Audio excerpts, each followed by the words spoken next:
वज़ीर-ए-आज़म शाहिद खकान अब्बासी और चीन के सदर शी जिनपिंग ने पाक चीन इक़्तिसादी राहदारी के जरिए दोनों मुल्कों के ताल्लुकात को नई बुलंदियों तक ले जाने का इरादा किया है। वज़ीर-ए-आज़म शाहिद खकान अब्बासी इस वक्त चीन में मौजूद हैं, जहां उन्होंने बाओ कॉन्फ्रेंस में शिरकत की, जबकि बाओ गेस्ट हाउस में पाकिस्तानी वज़ीर-ए-आज़म और चीनी सदर के दरमियान मुलाकात भी हुई।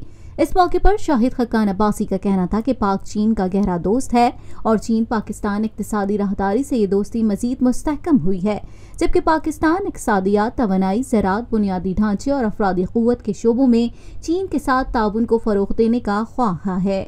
आलमी अमन और सलामती में चीन के किरदार को सराहते हुए वज़ीर-ए-आज़म शाहिद खकान अब्बासी का कहना था कि पाकिस्तान आलमी उमूर में चीन के साथ ताउन मजबूत बनाने का ख्वाहिशमंद है, जबकि CPEC 21वीं सदी में आलमी तरक्की के लिए बैनुल-अक़वामी मंसूबा बन गया है।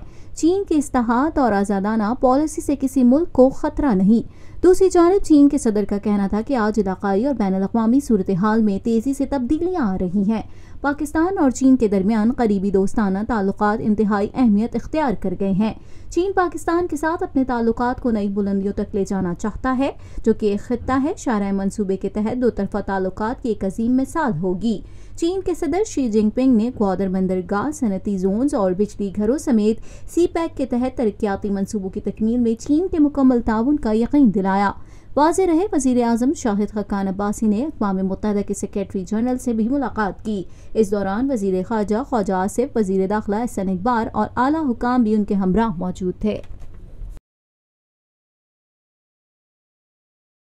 पाकिस्तान में पहली मर्तबा हालात हाज़रा के मुख्तसर मगर जामे प्रोग्राम्स, खबरों, तबसरों के अलावा दीगर समाजी, तिजारती, सकाफती, तफरीही, मालूमाती, मजहबी, तालीमी, सेहत और बच्चों के प्रोग्राम्स सिर्फ TNN TV पर।